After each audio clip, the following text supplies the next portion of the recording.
pero también tenemos temas relevantes. La elección judicial, ¿qué les ha parecido apenas en el día 3? Día 3, Arturo Cano, ¿qué decir? Sabemos, hoy decía la presidenta en la conferencia matutina que había, mientras la unidad de inteligencia financiera bloqueaba cuentas, ejercía sus funciones, los jueces liberaban y eximían de responsabilidad a muchos evasores, a muchos deudores. Por una parte está ese diagnóstico que ya se ha hecho del Poder Judicial, pero por el otro está el gran reto de esta elección. Arturo Cano. Sí, una elección de suyo muy complicada. Hace unas horas vi un tuit de Javier Hidalgo, un militante de Morena, que es además funcionario público y que subió ahí una foto de una reunión en uno de estas instalaciones llamadas Pilares. Y manifestó su preocupación de que solamente 1% de las personas presentes en ese evento que estaba destinado a dar información sobre la elección judicial, solo 1% sabía cuál era la diferencia entre un magistrado y un ministro de la Corte, o magistrada y ministra. Eso ilustra las dificultades que se tienen para hacer esta elección por el número de cargos, de posiciones en disputa, por la dificultad para difundir las trayectorias de las candidatas y los candidatos, pero quizá no disminuya el interés de quienes iban a participar, porque lo que muestran las encuestas es que la mayor parte de la población no está preocupada por esos detalles, sino que visualiza o mira al sistema de justicia como algo deleznable, como algo que es necesario cambiar. ¿Qué va a surgir de ahí? Todavía no lo tenemos claro. Lo que hemos visto en estos días, pues es lo que vemos en todas las campañas políticas, ¿no? En todas las campañas para presidentes municipales o diputadas o senadores, en fin, pues no faltan los candidatos que están interesados en ser conocidos y entonces están dispuestos a hacer el ridículo y a hacer cosas que frente a una cámara que les den likes o que les den proyección en las redes sociales para darse a conocer. Entonces, pues hemos tenido de todo, ¿no? Desde el candidato chicharronero hasta un magistrado de Chiapas, que ya es magistrado en un tribunal local y busca hacerlo en el federal, que conecta, tiene un mensaje interesante, pero este candidato conecta su propia campaña con el éxodo por la democracia que encabezó hace décadas el expresidente López Obrador, y entonces plantea que hay que recorrer nuevamente México por la justicia. Creo que vamos a ver pues más cosas que mueven a risa, y lo que hemos visto poco es compromisos claros y resumidos sobre la responsabilidad que van a afrontar esas personas con las que resulten electas. Bien, gracias Arturo Cano. Ya parece que ya está de nuevo aquí Fede Bonazo, ¿sí? Fede, ¿no? Sí regresó, creí que lo había visto ya, pero bueno, creí que lo había visto para darle de nuevo la bienvenida. Tere Rodríguez de la Vega, ¿qué impresión te da en estos primeros días? Es complicada la boleta, complicado esto, sin embargo, lo que cada día se revela de cómo está el sistema judicial, este caso sobre todo, el que le hayan tumbado precisamente hoy el delito de delincuencia organizada a un narcotraficante, y digo narcotraficante porque ya está procesado, ya está sentenciado por eso, en el caso Ayotzinapa nos revela otra vez esta pudrición en el Poder Judicial. No, creo que el diagnóstico respecto a la necesidad de fondo de reforma profunda del sistema judicial, que apenas está empezando con esta reforma que apunta a la elección de algunos niveles de personas juzgadoras, creo que es claro, ¿no? Y por todo sentido. El problema es que, como ya se veía, hay muchas baterías puestas de la derecha y del viejo poder judicial puestas en que esta elección no funcione, ya sea por la logística que implica o ya sea porque sea víctima del empobrecimiento de un debate público que no permita que la decisión en urnas verdaderamente escrute públicamente a los postulantes y más bien sea pues una cosa de la calidad que hemos estado viendo en redes sociales, verdaderamente spots lamentables, algunos que uno no sabe de veras si es un sketch cómico o o propaganda de un aspirante, ¿no? De una aspirante. Del chicharrón, por ejemplo, yo la primera vez que lo vi, el chicharrón preparado, pensé de verdad que era un sketch tipo Reinas Chulas, y después vi que no, ¿no? Entonces, en esta situación en la que no sabemos si es sketch cómico, parodia o parodia involuntaria, pues creo que lo que está detrás es un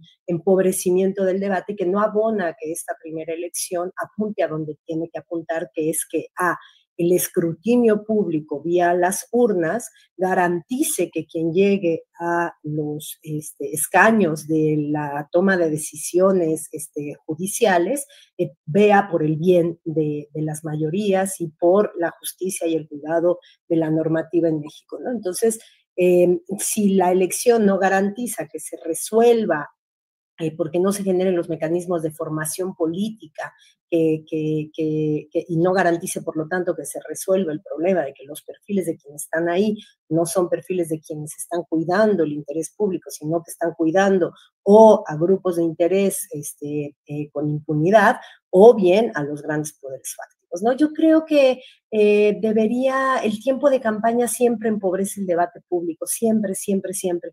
Entonces, debería haber como en lugar del INE de decir quién puede y no puede hablar, debería el INE apostarle a un proceso de pedagogía política que permita que las personas no solo estén preparadas para conocer la boleta y saber cómo manejar la boleta y quiénes están en la boleta y cuáles son las distintas elecciones, sino cómo votar, pues, sino además cómo hacerse de información importante respecto a los perfiles, ¿no?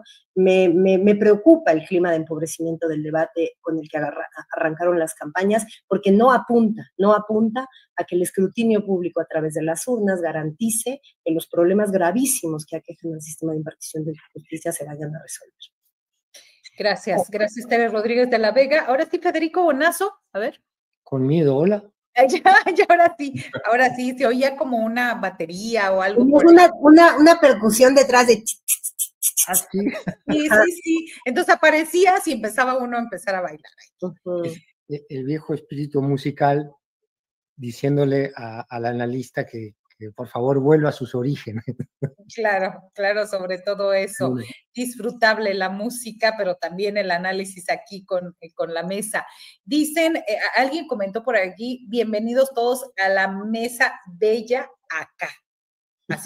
Así fue, ahora sí que fue al final como se les bautizó.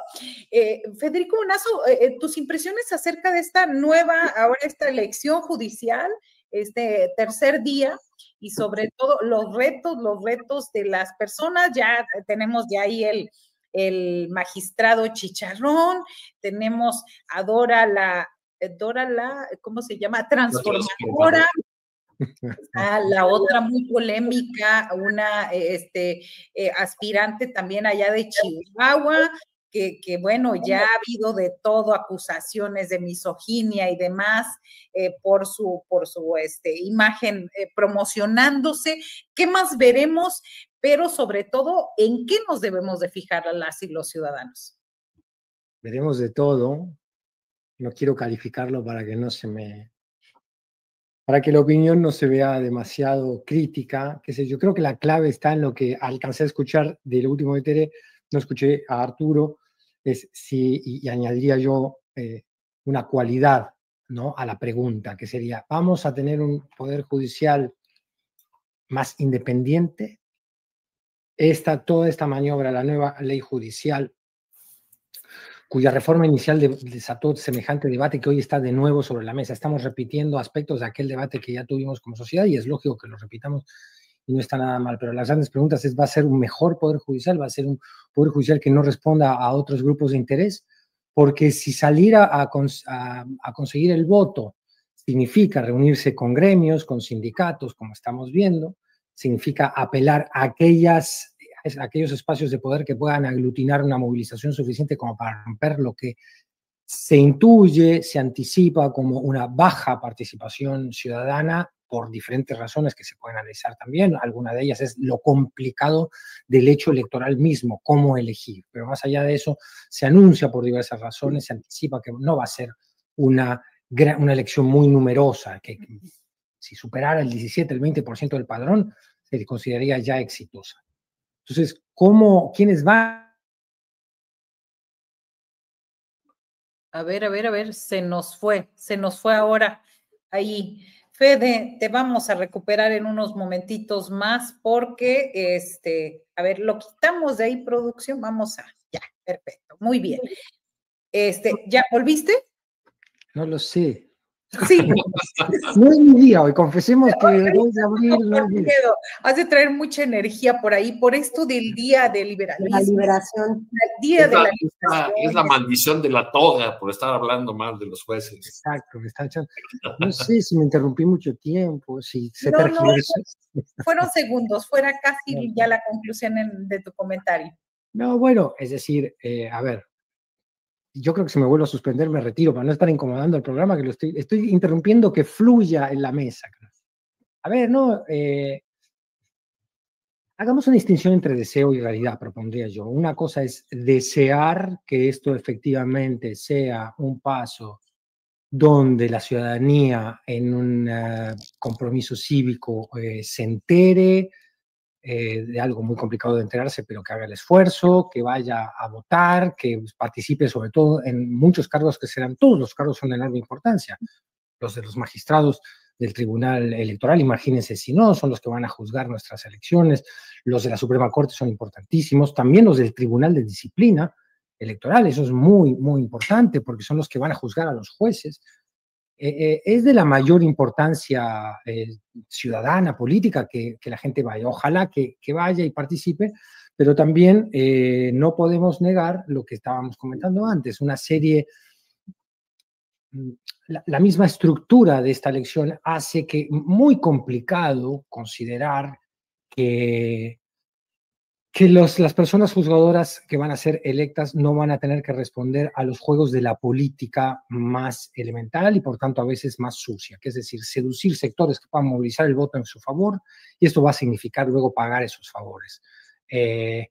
Lo veremos. En el mundo de los deseos, ojalá esto sea un paso para mejorar un poder judicial muy corrupto, que no estaba funcionando o que peor, estaba funcionando en defensa de los intereses de unos muy pocos. Ojalá lo sea, pero no quitar el renglón de la crítica, por más que a veces esa crítica pueda ser deporte de alto riesgo, porque si uno dice una cosa que llega a coincidir con lo que está diciendo la derecha, que por supuesto lo va a usar esto siempre como ariete político, de golpe se puede caer en pensar que se le hace el juego a la derecha por esbozar alguna crítica en este y otros temas. Esperemos que no, que adquiramos cada día más una madurez política que nos permita entrarle a un debate fundamental sin miedos, ¿no? Y sin sectarismos. Bien, gracias Federico Bonazo. Y bueno, otro de los temas, primero hago rápido un paréntesis, ya está la conferencia de prensa ahorita de Donald Trump y también 11 Noticias señala que el presidente de Estados Unidos, Donald Trump, anuncia aranceles recíprocos para todos los países que tienen algún tipo de tarifa para los productos estadounidenses. Dijo textualmente, la tarifa que nos ponga un país se la cobramos en espejo. Este es uno de los días más importantes de la historia de nuestro país, por eso estamos declarando nuestra independencia económica. Y bueno, también señaló que a medianoche van a imponer un arancel del 25% a todos los autos fabricados en el extranjero. Esta medida tiene como objetivo proteger la industria de los Estados Unidos, este tipo de industria, y justo estamos hablando de estos efectos en los que, bueno, tendremos más adelante a Claudia Villegas hablando de este análisis. ¿En dónde debemos poner la atención, Arturo Cano, acerca de este que no es un tema, pero está totalmente en el ambiente? Bueno, es el día de la liberación, le dice Trump, el día de la demolición, lo llamó un editorial de La Jornada y también de este medio alemán DW. Y algunos ya están hablando de que este día puede ser equivalente a la caída del muro de Berlín, lo que fue la caída de ese muro para los países hasta entonces del llamado bloque socialista, sería hoy el fin de una era, el fin de la globalización. La globalización se discute desde hace ya un par de décadas, cuáles son sus límites, en tanto una de las formas de desarrollo capitalista. Y bueno, avanzó durante largos años, y esta decisión de Trump de realmente darle un golpe al eje, al corazón del mundo globalizado, que es el tema del libre comercio, pues nos podría colocar en otro momento. ¿Qué repercusiones va a tener esto para nuestro país? Pues hay realmente muchas preocupaciones sobre los efectos concretos en aquellas industrias o ramas de la producción que van a ser más afectadas, como el tema de los automóviles, las latas de aluminio, ya se mencionó, y una lista que han ido publicando los distintos medios en estos días. Puede haber ahí afectaciones, obviamente, en la pérdida de empleos, en la reducción de las exportaciones de nuestro país, que los gobernantes del llamado por la 4T, el periodo neoliberal, pues amarraron la economía mexicana básicamente a Estados Unidos, por eso nuestra gran dependencia hacia Estados Unidos, y porque representa más de 80% de las exportaciones mexicanas, y aunque sea una medida dirigida a todo el mundo, pues tiene repercusiones concretas por nuestra vecindad y por la historia que tiene el Tratado de Libre Comercio, ahora TEMEC. Arturo Cano. Gracias, Arturo Cano. También les quiero comentar rápidamente que en estos momentos, bueno, el peso se aprecia y los capitales siguen a la alza hasta estos momentos, que se está dando a conocer esta información. ¿Algo que agregar, Tere Rodríguez de la Vega, al respecto de qué posición debe tener México en estos momentos respecto a los aranceles? Bueno, yo me voy a quedar a escuchar con mucha atención a Claudia Villegas, porque según lo que yo alcanzo a entender, lo que acaba de anunciar Trump está más o menos en la medida de lo que ya se esperaba desde Palacio Nacional. Es decir, la noticia del arancel generalizado al 25% automotriz ya estaba dada, ya se había como procesado, que no es poca cosa, porque la dependencia de la economía mexicana a la relocalización de empresas en el sector automotriz en México, en este juego neoliberal en el que se produce acá para que se venda allá, es muy, muy fuerte, ¿no? Yo escuchaba ayer un análisis que decía que en algunas épocas incluso la apuesta al ensamblaje en México de la industria automotriz fue como la apuesta para sortear momentos de declive petrolero, ¿no? De ese tamaño es esa importancia. 3 millones de vehículos se venden al año, 2 millones de empleos en el país están en este sector. Entonces, si esto está intentando incentivar una mudanza de así sea paulatina y a largo plazo, porque sabemos que no puede ser inmediata la instalación de capacidad productiva del otro lado de la frontera, pero así sea paulatina y de mediano plazo, pues es algo que nos pegará y nos pegará mucho, porque México apostó mucho por la conformación de una fuerte infraestructura productiva en el sector automotriz, sobre todo dirigido al mercado estadounidense. Y la medida de Estados Unidos, pues es clara, ¿no? Es capital gringo, ganancias gringas, pero mano de obra mexicana, ¿no? Y por lo tanto no hay generación de empleos en ese sector en Estados Unidos y por lo tanto, pues allí se apuesta a que la generación de empleos también se dé en territorio nacional. Será lento, pero creo que habrá que irlo previendo en sus efectos inmediatos y además en la descomposición de una fuente importante de empleo en el país. Lo demás, esta idea de la reciprocidad arancelaria me parece, y ahorita habrá que ver la reacción del gobierno federal, me parece bastante favorable, porque parece que tenemos cierta inmunidad por el TEMEC en términos de que tenemos de todos modos nosotros mucha amabilidad arancelaria con Estados Unidos por el libre comercio, ¿no? Entonces habrá que ver, y yo reitero, espero ansiosa el análisis de Claudia, porque habrá que entender qué tanto pega esta política de reciprocidad arancelaria, que le pega a todo el mundo y las reacciones en todo el mundo están siendo muy desde el pánico hacia la invitación a reacomodos diversos, sobre todo desde Europa, pero habrá que ver de qué tamaño le pega a la economía mexicana en lo inmediato. La respuesta de hoy fue anticipar con voces de estabilidad, con voces de tenemos récord en empleo formal, tenemos récord en recaudación sin reforma fiscal, siempre le interesa mucho a Claudia decir sin necesidad de reforma fiscal, porque parece que no la quiere hacer.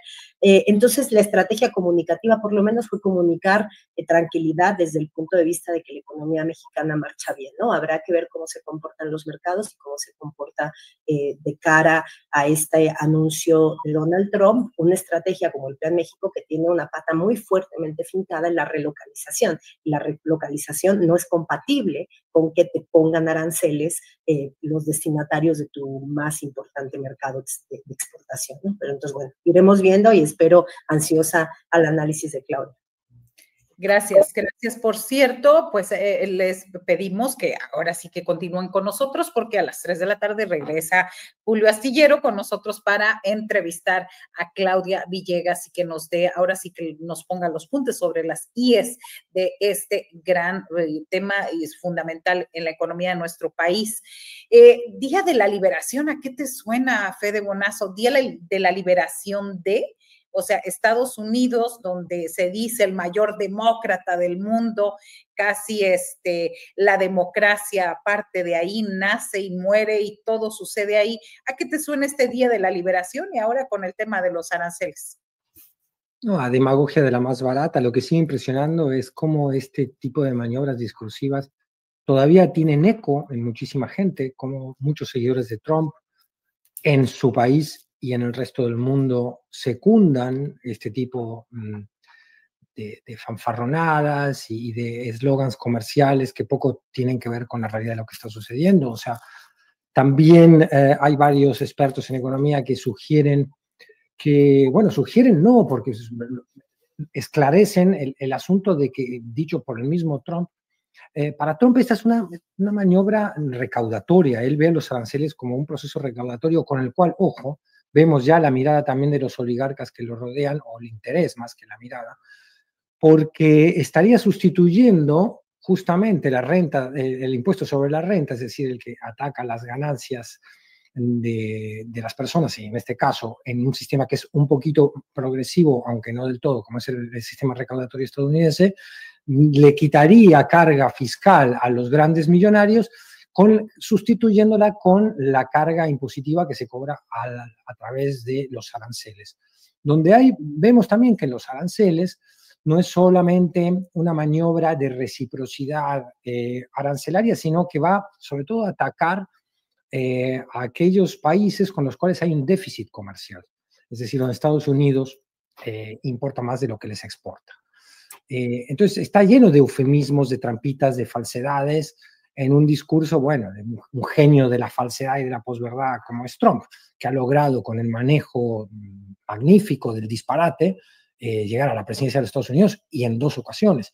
A nadie debería asombrarle ya que él tiene esa capacidad. Yo insisto en que mayor asombro causa cuánta gente tiene la capacidad de comprarle ese discurso, en parte porque se lo quieren comprar, en parte porque ese discurso beneficia a ciertos sectores muy, muy interesados en el tráfico de influencias, ¿no? Lo que vemos de lo que son estos oligarcas que lo rodean, algunos de los cuales forman parte o habían formado hasta hace pocas horas, porque Elon Musk no sabemos si está en la cuerda floja, si ya ha salido del gobierno estadounidense o no en las últimas horas, pero por lo menos que han logrado instalar su tráfico de influencias, su conflicto de intereses ya directamente adentro del gobierno de los Estados Unidos.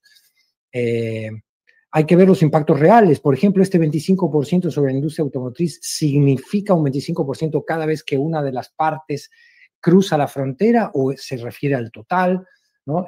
Recordemos las explicaciones de Marcelo Ebrard y la propia presidenta en la mañanera diciendo, ojo que con nosotros no solo está el TEMEC como un dique que nos puede proteger en algunas cosas, un TEMEC que cada vez se ve más pisoteado, sino que también hay alguna posibilidad de negociación sobre lo que ocurre con las partes de las industrias que entran y vuelven a salir de la frontera para completar el producto final.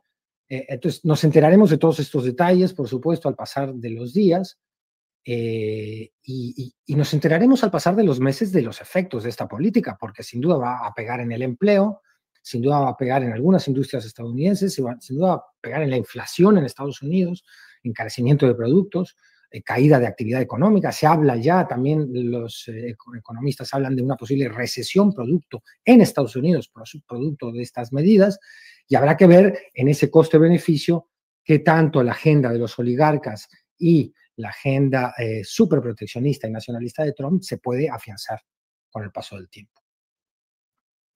Gracias. Y justamente lo que estamos, también hay una convocatoria a medios de comunicación porque mañana se lleva a cabo el evento Fortaleciendo el Plan México, encabezado por la Presidenta de la República, Claudia Sheinbaum Pardo.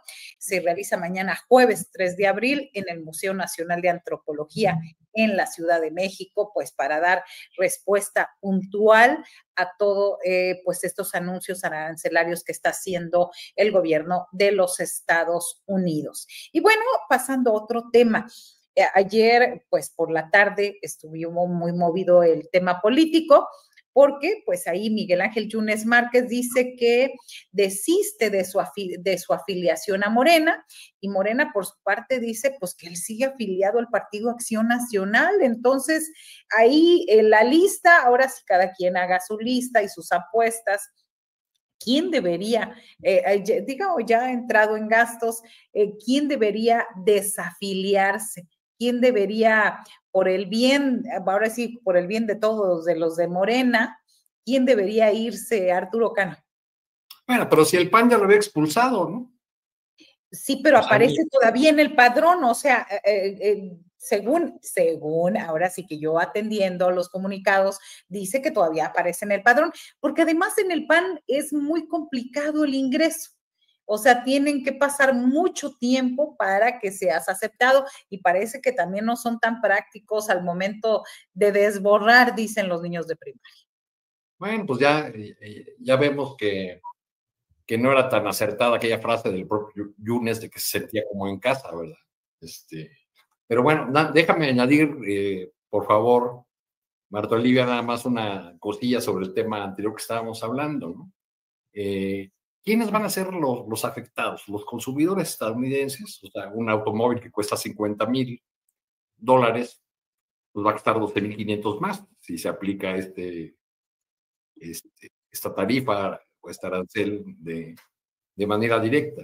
¿Quiénes han sido los beneficiados en México con los años, las décadas que llevamos ya con libre comercio? También para ponerle un poco de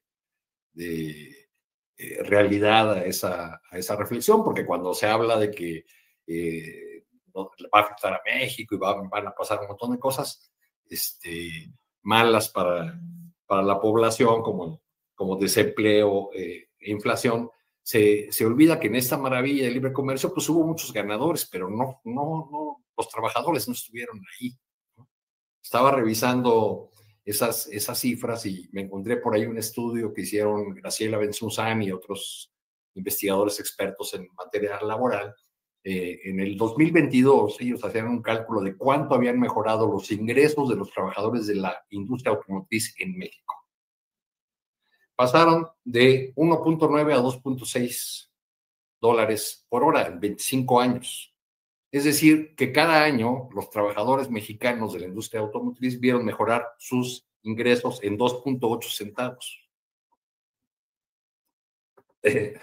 Solamente. Ahora, pues la lista de impresentables o de descartables, no le veo muchas ganas a la 4T de pues hacer su lista o su depuración. Los nombres pues, hemos ido diciendo aquí a lo largo de mucho tiempo. O sea, por ahí están, y no solo en Morena, sino también en sus aliados, porque esa es otra disculpa ahora de algunos dirigentes de Morena. No, pues es que fulano está en el verde, ¿no? O está en el PT, aunque se les considere aliados y parte del movimiento transformador. Ahí pues están desde Alejandro Murat hasta José Luis Lavalle, incorporado por la gobernadora de Campeche, pero también personajes que se incorporaron años atrás, incluso antes del triunfo electoral de Andrés Manuel López Obrador. O sea, qué decir, por ejemplo, del caso de Manuel Espino o de todos los gobernadores del PRI que ahora son embajadores, ¿no? Ese es, digamos, quizá el tema de Cuauhtémoc Blanco y la indignación que produjo incluso entre las filas morenas, pues ya hacía insostenible que el señor Yunes fuera incorporado a Morena, o quizá le funcionó a la gobernadora Rocío Nale, que lo ve como un rival político ya en el territorio veracruzano, lo que no le ha funcionado a Salomón Jara en Oaxaca, que no ha podido lograr lo mismo con Alejandro Murat.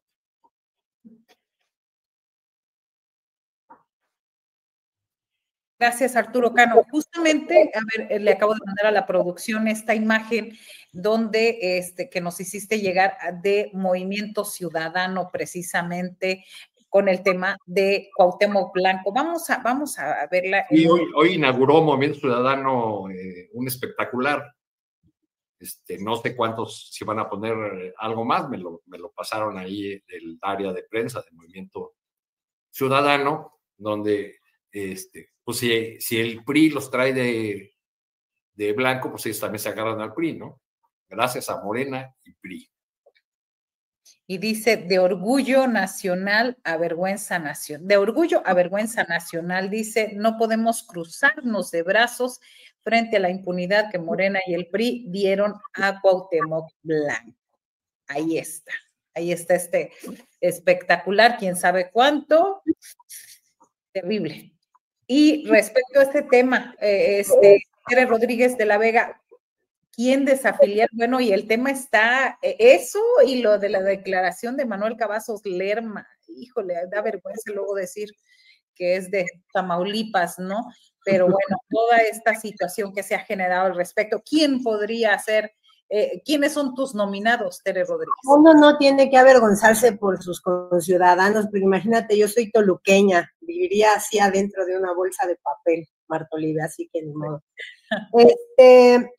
Mira, creo que lo lamentable de todo esto es que ninguna de estas posibles desafiliaciones está tendiendo a una cuestión de principio como debió haber sido, ¿no? Porque imagínense que en realidad la jugada de Yunes de retirar su solicitud de afiliación tuviera que ver con esta lectura de anticiparse a un dictamen de la Comisión Nacional de Honestidad del partido, diciendo que no da las credenciales de probidad para estar en Morena. Imagínense que hubiera sido así, pero esa persona que no pasaría la prueba de la Comisión Interna de Honestidad preside la Comisión de Hacienda del Senado, gracias a Morena. Entonces, en realidad aquí tenemos un juego político en el que está pesando, y en el caso de Oaxaca creo que es muy patente, en el que está pesando mucho más el reacomodo de fuerzas de grupos internos en esta descomposición del aparato partidario de Morena en los estados, que una toma de mando o de dirección por parte de una base que interpela desde la ética y desde los principios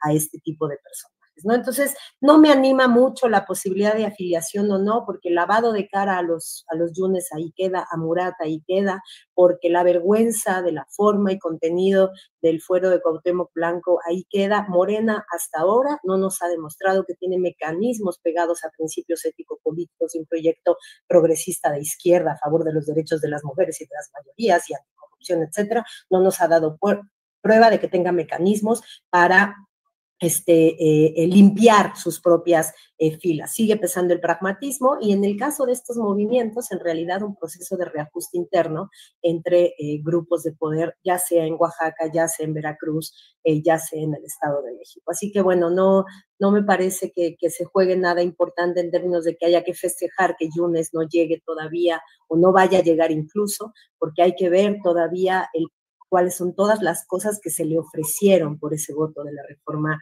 judicial. Y ahí está un lavado de cara, ahí está la comisión tan importante que preside en el Senado, y está por verse que tanta capacidad de recuperación de poderes locales en Veracruz, con todo el dolor que dejó a su paso, y los Yunes han dejado a su paso, todas las prebendas que le dieron para la capacidad de recuperar poderes locales en el Estado, ¿no? Y creo que todavía no está claro. Bien, gracias, Tere. Dice dos comentarios que aquí que se me hacen bastante prudentes. Dice Esteban Gutiérrez, no se vale insultar a Cuauhtémoc en el chat, obviamente en el Cuauhtémoc Blanco por su físico, ¿no? Su físico es lo que menos debe interesar. Son sus hechos, los desvíos millonarios y esta acusación de su media hermana.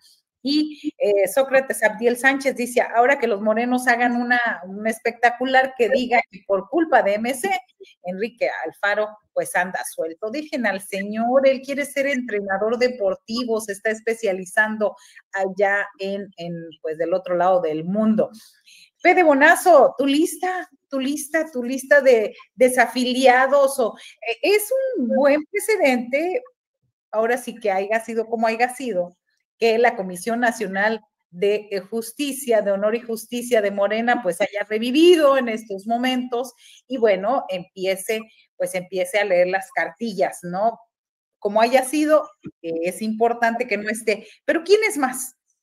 Pero, perdón, voy un pasito atrás en tu pregunta, ¿qué es lo que decía Tere? Esta es la respuesta institucional del Instituto Político Morena, o es una respuesta coyuntural particular para un solo caso que alzó mucho vuelo? Porque además, ¿se escuchó a las bases, de verdad, o se escuchó a Rocío Nale en el caso de los Yunes? Porque las bases han dicho muchas otras cosas y me parece que no han sido del todo escuchadas. Ojalá que sí. Yo, cuando digo esto, no es que esté por esa postura, al contrario, ojalá que se escuche a las bases, que esto sea un cambio, que la dirigencia de Morena, empezando por Luisa María Alcalde, haya reconocido que hay una serie de personajes, maniobras, apoyos públicos a los cuales le van a costar mucho al partido que ella está dirigiendo. Entonces, hasta por razones pragmáticas, esto no puede continuar. La lista es enorme y la lista tiene que ver con casos particulares. Te diría, en algunos momentos, cuando el territorio es lo importante y colocar el color de Morena sobre el mapa es más importante que colocar la agenda de la justicia social en el país, pues llegamos a ver cosas espantosas y yo siempre la recuerdo como reducción al absurdo de lo que estamos diciendo.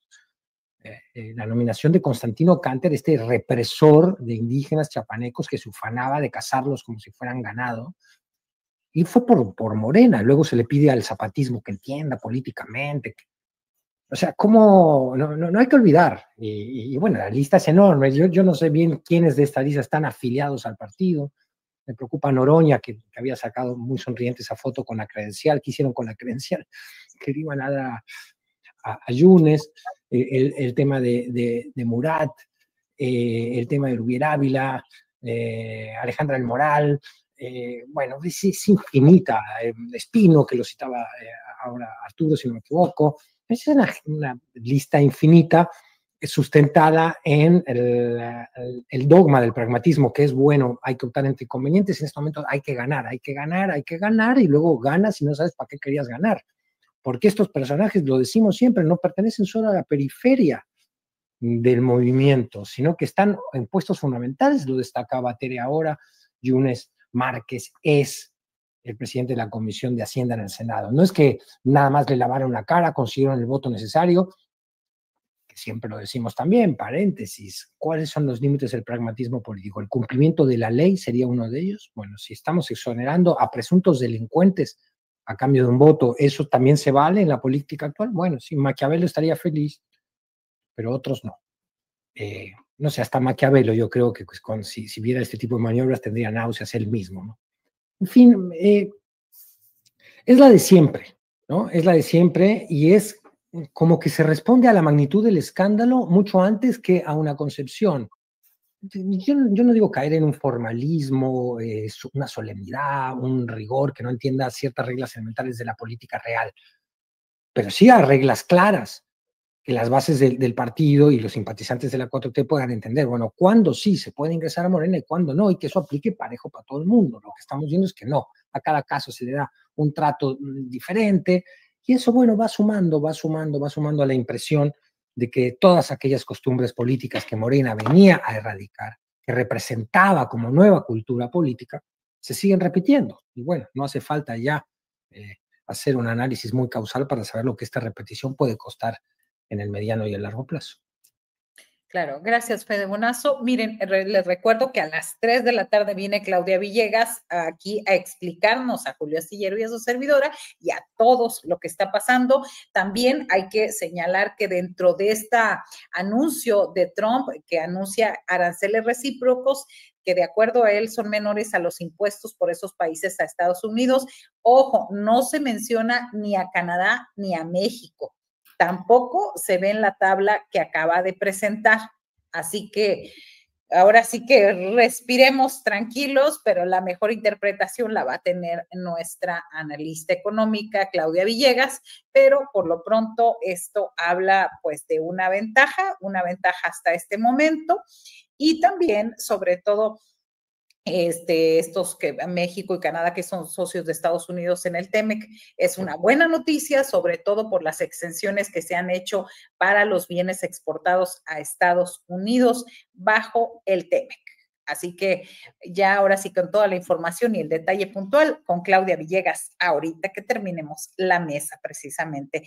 Y bueno, tenemos, no sé si quisieras abundar más acerca de esto, Arturo Cano, y vayamos cerrando, vayamos ahora sí que concluyendo esta parte. Es el peso de Rocío Nale, Salomón, el gobernador de Oaxaca también, que tiene algo que ver, retiro de la Fiat, de esta notaría o registro de la Fiat que se necesita para una notaría a quien fuera el secretario privado de Alejandro Murat, como que ahí ya se empieza a configurar esto, o el tema que tú quieras abordar. Bueno, los intereses locales al parecer prevalecen sobre los principios y sobre las reglas que deben cumplir quienes quieran afiliarse a un movimiento, a un partido, movimiento, como le llaman los morenistas, que se ha presentado ante los ojos de la nación como un instrumento para la regeneración o para la moralización de la vida pública. Entonces parece que estos asuntos tienen poco peso pues en las decisiones de afiliar o desafiliar o castigar o no a un personaje. Yo he mencionado aquí, por ejemplo, el caso de un político de Sinaloa conocido como el Químico Benítez, que fue alcalde de Mazatlán, y sobre quien pesan un montón de acusaciones de corrupción. Pues la Comisión Nacional de Honor y Justicia de Morena lo sancionó en una ocasión, creo que ya restablecieron sus derechos, pero bueno, le quitaron sus derechos partidistas, pero no por los escándalos de corrupción que rodearon su administración o su paso por la alcaldía de Mazatlán, sino porque se fue de candidato del PT. Entonces, es lo que dice Federico, ese pragmatismo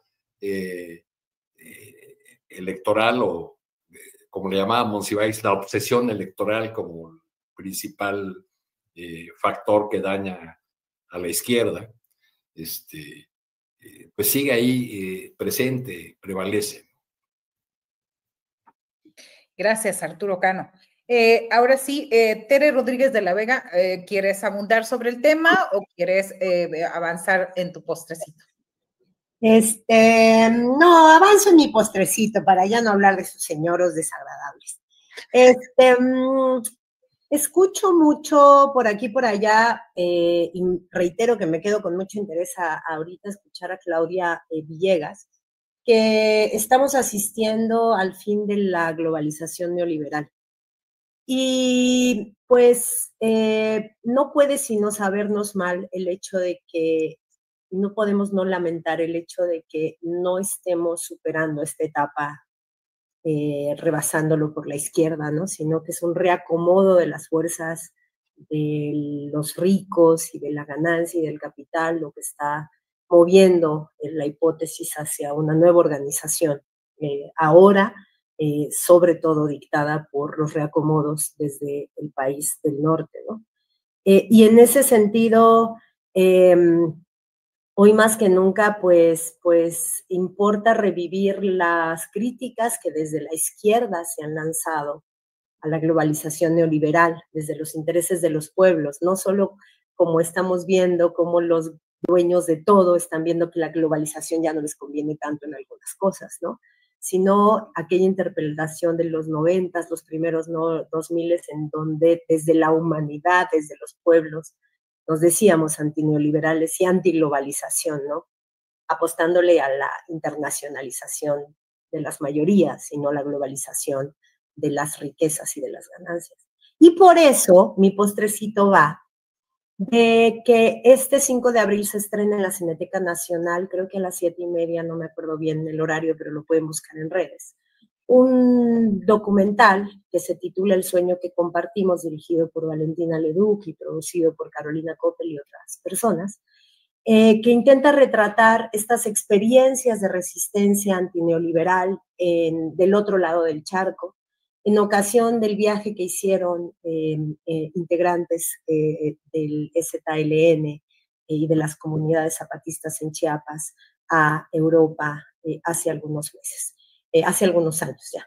Entonces, yo asistiré con mucho interés para ver esas resistencias y cómo desde distintos lugares del mundo, desde abajo y a la izquierda, se sigue interpelando y se sigue cuestionando estos acomodos y reacomodos de los dueños de todos para ver si desde abajo podemos volver a poner la desneoliberalización, pero por la izquierda, ¿no? Y no hacia la ultraderecha como lo estamos viendo.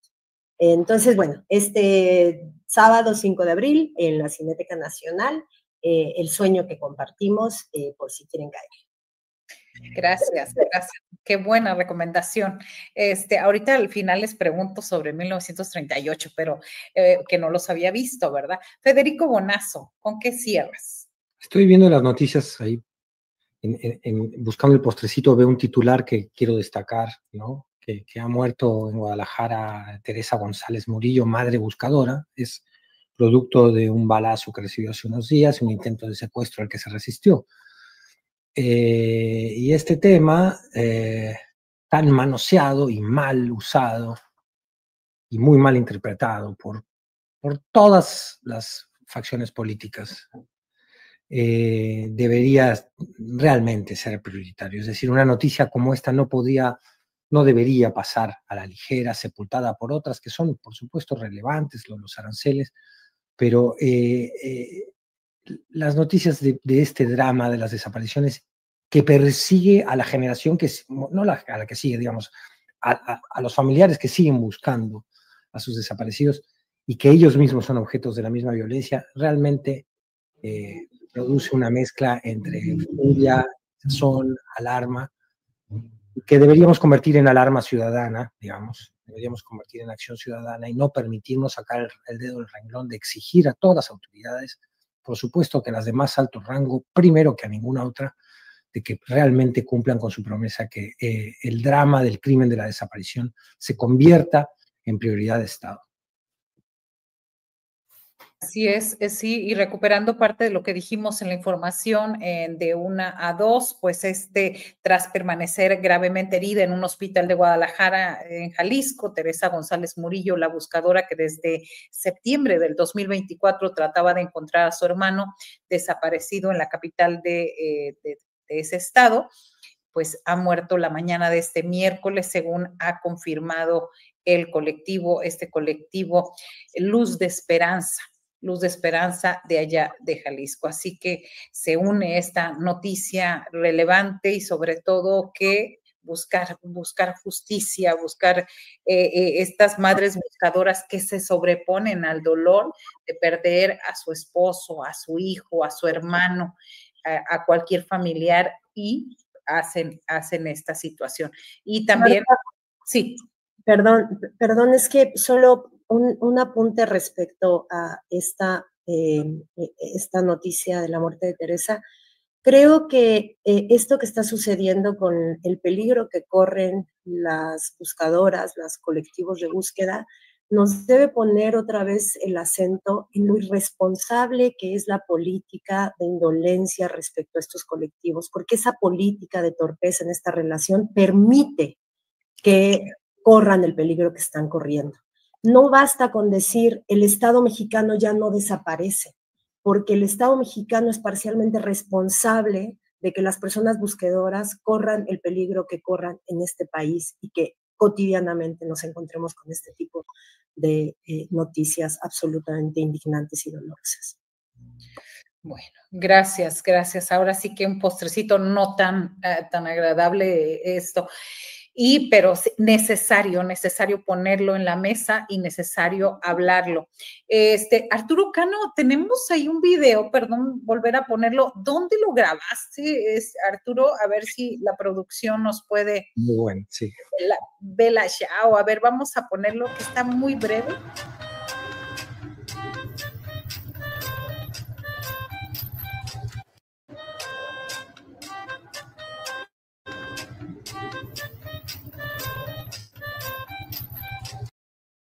Ahora muy cerca del crucero de Obrero Mundial con la avenida Vertis, Doctor Vertis. Ah, mira. Ahí se pone este hombre, yo iba de rapidito, entonces no pude platicar con él, pero me llamó mucho la atención, por supuesto, la capacidad de equilibrista que tiene, pero sobre todo la pieza que interpreta con ese instrumento de viento, ¿no? Es que somos medio vecinos cuando estamos por allá, ¿verdad? Por el rumbo, así es. Y rápidamente dicen que sí es Julio Astillero. Pues obviamente que no, pero una interpretación magnífica de este video. En este día de la liberación, yo nada más voy a agregar una cosita. El toque amargo para Trump y los suyos es su derrota en la elección en Wisconsin de una persona que va a pasar a formar parte del Tribunal Supremo de Wisconsin. Como se sabe, también en Estados Unidos hay elecciones de jueces, aunque es muy distinto en cada entidad. ¿Qué es lo destacable o qué hay entre lo destacable de esta noticia, de la derrota del candidato de Trump y Elon Musk? Pues que la candidata apoyada por los demócratas ganó pese a que Musk le metió $22 millones a la campaña de su adversario. O sea, una buena noticia en un mar de noticias malas, pues que el dinero no compra todo. Así es. Por lo pronto, muchas gracias por haber estado en esta mesa bella acá. Así dijeron, para que no se pegara, pero ahí está. Gracias, Arturo Cano, Tere Rodríguez de la Vega y Fede Bonazo. Hasta la próxima. Muchas gracias. Abrazos. Adiós.